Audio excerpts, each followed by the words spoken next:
Il reste 3 minutes, donc, Voilà, et dans 3 minutes 19h57 exactement. Exactement, dans 3 minutes, donc vous connaîtrez le nom de ce 5e président de la 5e République. L'effervescence est absolue, avec autant d'enthousiasme et autant d'inquiétude sans doute d'un côté comme de l'autre. Dans 1 minute et 35 secondes maintenant, vous connaîtrez le nom du président de la République en ce soir du 7 mai 1995.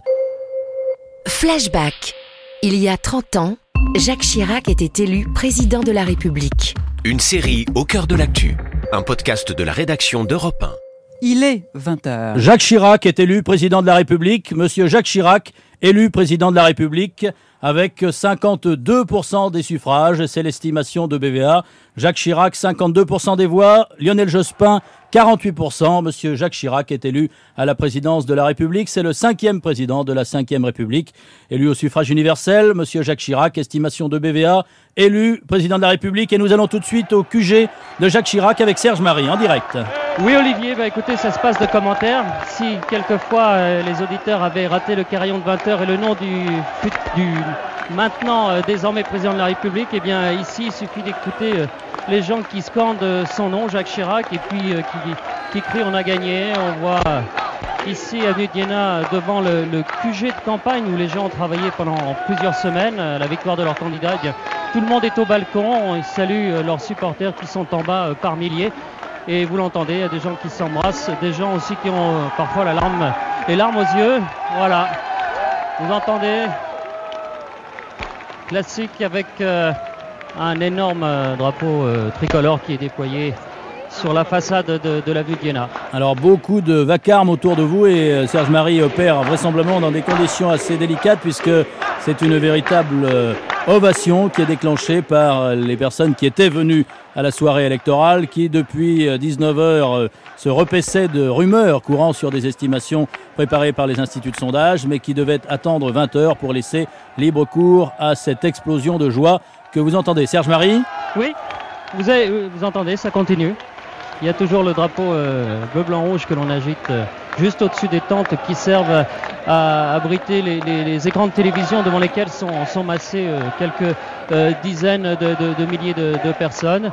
Et évidemment, vous entendez la phrase rituelle en cas de victoire, on a gagné, avec vraiment des dizaines de personnes qui sont massées sur les balcons de l'avenue d'Iéna et qui sont toutes ces personnes, ça y est, on sable le champagne. C'est Serge Marie qui est au quartier général de l'avenue d'Iéna, au quartier général de Jacques Chirac, qui vient d'être élu président de la République. Avec Marc Tronchot, le premier commentaire après l'élection du président de la République. Écoutez, il faut parler d'abord de la victoire personnelle de Jacques Chirac. C'est la consécration pour cet homme qui s'était présenté déjà par 2 fois à l'Élysée, qui avait été défait 2 fois et qui s'est donc présenté une 3e fois et qui est donc ce soir élu. Un score important sans être triomphal, un score important parce qu'il est en progression de près de 30 points par rapport à son score du premier tour, ce qui veut dire d'ailleurs au passage qu'il y a eu un bon report des voix de la droite, disons, classique, celle des baladuriens, celle de l'électorat de Philippe de Villiers, ainsi qu'une partie des voix du Front National qui, malgré la consigne de Jean-Marie Le Pen, s'est reportée pour une part sur Jacques Chirac.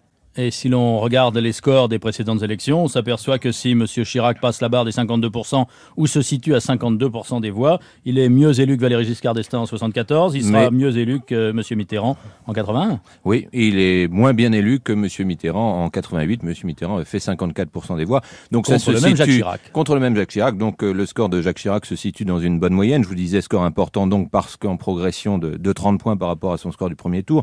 Important parce qu'il y avait tout de même cette fameuse opposition du Front National, le Front National qui avait totalisé 15% des voix, un élément dont il faudra bien sûr tenir compte dans les mois qui viennent. Important également parce que manifestement la dynamique qui s'est faite autour de Lionel Jospin au second tour a évidemment joué. Mais un score qui n'a bien sûr rien à voir avec les scores triomphants dont furent parfois crédités certains candidats, dont Jacques Chirac il y a quelques mois, et un score qui impose le rassemblement des droites mis à mal pendant ces quelques mois par la compétition fratricide avec Édouard Balladur.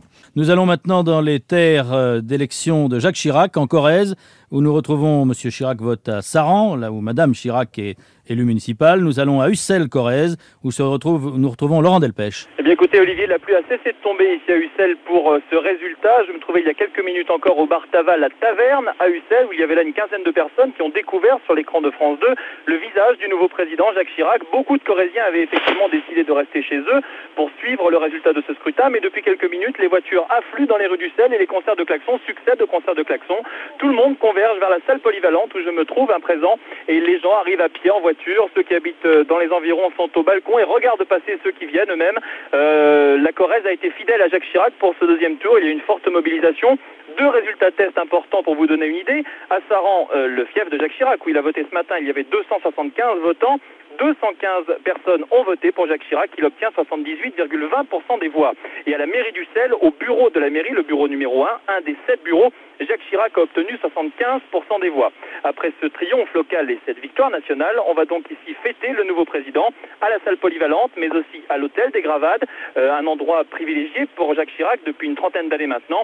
Par superstition, rien n'avait vraiment été prévu, mais maintenant que le verdict est connu, tout devrait très vite s'organiser. Nous allons en contrepoint au quartier général des socialistes où nous retrouvons Ariane Bouissou. Oui, vous l'imaginez bien, Olivier, ici à la Maison de la Chimie, c'est une immense déception qui a saisi à 20h les 400 à 500 personnes qui attendaient les résultats avec fébrilité. Immense déception, à la mesure bien sûr de l'espoir qu'avait suscité l'arrivée en tête du premier tour de Lionel Jospin. On a vu ainsi de nombreux militants socialistes éclater en larmes. On les a vus également siffler longuement Jacques Chirac lorsque sa photo apparaissait sur les écrans de télévision. De jeunes militants socialistes se sont instantanément réunis, commençaient à scander le slogan « Ce n'est qu'un début, continuons le combat ». Enfin bref, beaucoup de déception, beaucoup de tristesse et en même temps, très rapidement, chacun cherchait à se consoler, rappelant le score de Lionel Jospin de 48%, considéré ici comme très honorable, comme une remontée spectaculaire à l'aune des 14% obtenus par la liste du Parti socialiste aux européennes de juin 1994. Au QG d'ailleurs, enfin dans l'entourage de Lionel Jospin, en fin d'après-midi, on estimait que au-dessus de 46%, le candidat socialiste aurait en quelque sorte, enfin entre guillemets, remporté une victoire, entamé la rénovation de la gauche, comme le soulignait il y a quelques instants sur notre antenne Dominique Strauss-Kahn. Donc beaucoup de tristesse. On sentait d'ailleurs dès la fin de l'après-midi que la ferveur de la campagne électorale était retombée et que les militants socialistes sentaient bien que la victoire n'était pas à leur portée. Monsieur Jospin, que l'on voit arriver avec le même visage de ferme résolution qu'on lui a connu pendant la campagne, Monsieur Jospin se prépare à intervenir. Monsieur Jospin qui doit être déçu, mais qui doit penser à l'avenir. Et avec 48% des voix aujourd'hui, il est incontournable à gauche, et notamment au Parti socialiste, ce qui pourrait amener quelques bouleversements, peut-être dans les semaines, voilà, dans les mois qui viennent. Il intervient devant ses troupes, ce qui explique les applaudissements nourris qui saluent l'arrivée de Lionel Jospin. Mais ce soir, c'est bien Jacques Chirac qui est élu à la présidence de la République. Les applaudissements sont pour le candidat socialiste qui, avec 48% des voix, est allé largement au-delà du score des totales des voix de gauche et apparentées du premier tour. Monsieur Jospin. Les citoyens se sont exprimés ce dimanche 7 mai pour élire le président de la République. La décision était grave et sans doute difficile à prendre pour beaucoup de Françaises et de Français, en un temps où nombre d'entre vous doivent affronter de sérieux problèmes et s'interrogent sur l'avenir de notre pays. Une majorité a voté pour Jacques Chirac. Je le félicite pour son élection à la présidence de la République et je lui souhaite bonne chance.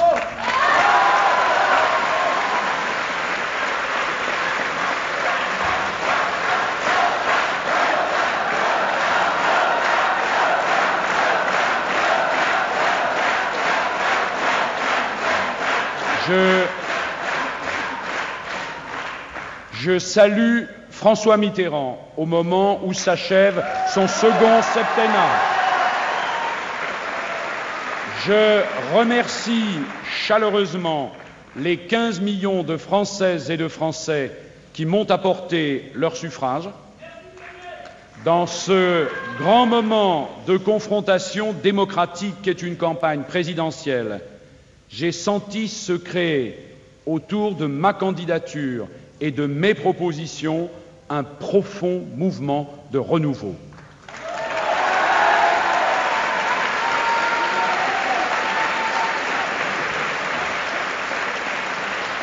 Il n'a pas permis aujourd'hui la victoire, mais il ne s'arrêtera pas, car il est porteur d'espérance.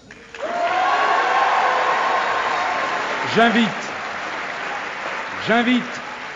toutes celles et tous ceux qui croient aux valeurs de justice et de progrès à se rassembler pour prolonger cette espérance et préparer les succès de demain.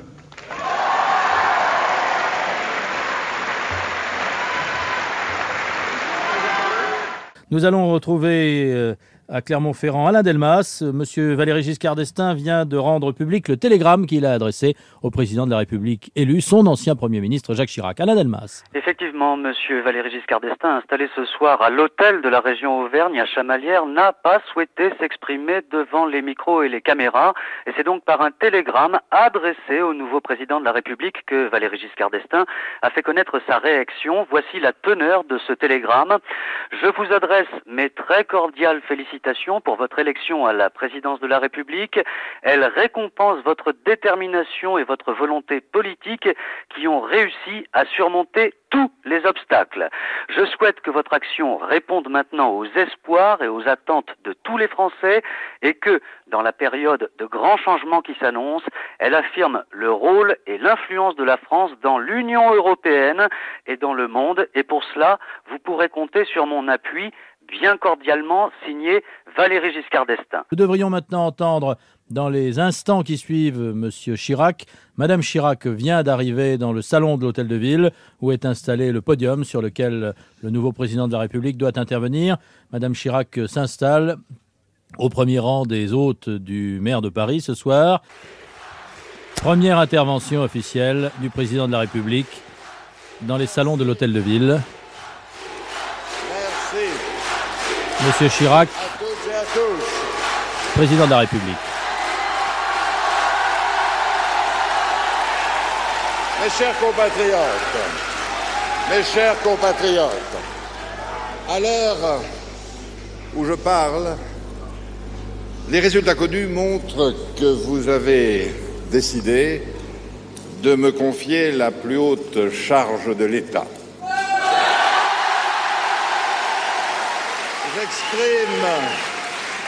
J'exprime ma profonde gratitude à toutes celles et à tous ceux qui m'ont accordé leur confiance. Et je salue tous les autres avec respect. Mes chers compatriotes, je serai le président de tous les Français.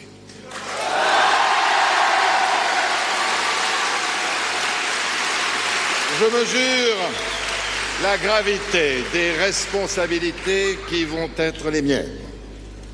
Je mesure la difficulté de la tâche qui nous attend. Comme vous, je veux un État vigoureux, impartial, exigeant pour lui-même et soucieux de la bonne utilisation des deniers publics, un État qui n'isole pas ceux qui gouvernent du peuple qui les a choisis.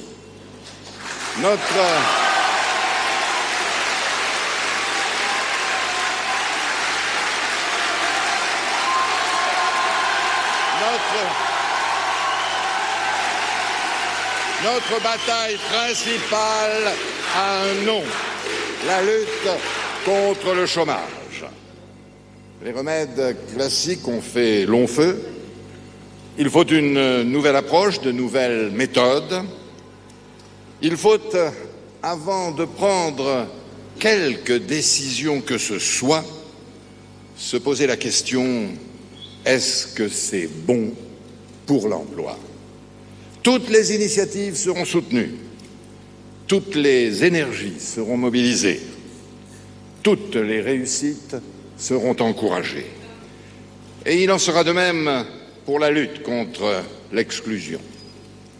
lorsque nous aurons fait reculer ces fléaux, alors la France redeviendra elle-même terre de liberté, de fraternité, d'égalité des chances, terre de solidarité. De nouveau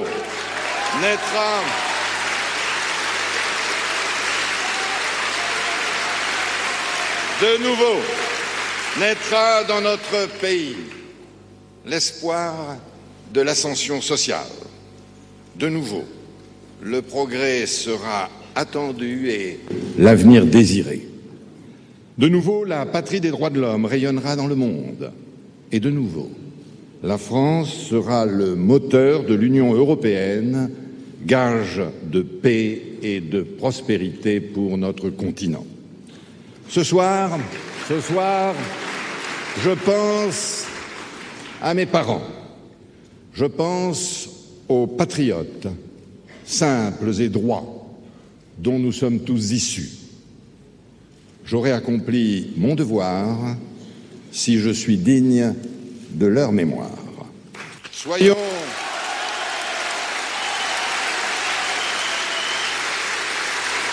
unis, mes chers compatriotes. Soyons tolérants et fraternels. Mais soyons aussi inventifs, audacieux, conquérants. Alors la France redeviendra un phare pour tous les peuples du monde, et c'est sa vocation. Vive la République et vive la France!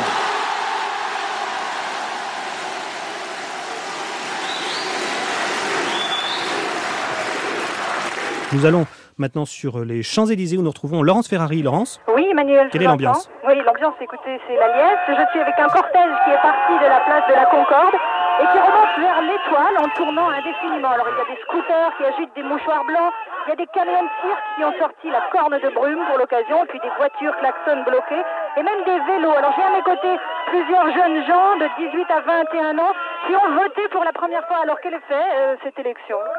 Une grande joie, un grand soulagement pour ceux qui n'ont connu que 14 ans de socialisme. Enfin, le changement tant attendu après ces 14 ans. Et vraiment, on a un grand espoir dans Chirac, un nouveau septennat pour une nouvelle politique pour les jeunes surtout. Qu'est-ce que vous attendez justement de Jacques Chirac ? Justement, on voudrait qu'il change les choses. C'est peut-être pas un changement dans le fond, mais dans la forme, qu'il y ait moins une dynamique, qu'il essaye de faire bouger les choses. Ça fait 14 ans qu'on nous répète que ça peut pas marcher parce qu'il y a des contraintes, parce qu'il y a l'Europe, il y a machin. Et est-ce que Chirac va peut-être pouvoir changer tout ça, voir renier la contrainte, admettre qu'on peut changer les choses et qu'on n'est pas tout le temps soumis à des contraintes qui vous empêchent de faire ci, de faire ça, etc., etc. Merci beaucoup. Et bien voilà, Emmanuel, le gros de la troupe redescend donc depuis la place de l'Étoile vers la Concorde. Beaucoup de jeunes espèrent qu'il y aura une grande fête ce soir. Et la musique vient de commencer ici, place de la Concorde. Les citizens viennent d'entrer sur scène après avoir fait scander à la foule le nom de Jacques Chirac. Et bien ils viennent à l'instant de commencer à jouer sous les applaudissements de cette foule extrêmement compacte qui commence à danser, qui a chaud. On continue à déboucher évidemment les bouteilles de champagne, ce qui permet évidemment à la fois de se rafraîchir et puis de rafraîchir la foule. De très nombreux supporters du président Chirac se sont jetés dans la fontaine de la Concorde tout près d'ici. Et donc maintenant, place à la fête et rock'n'roll, tout le monde ici commence à danser.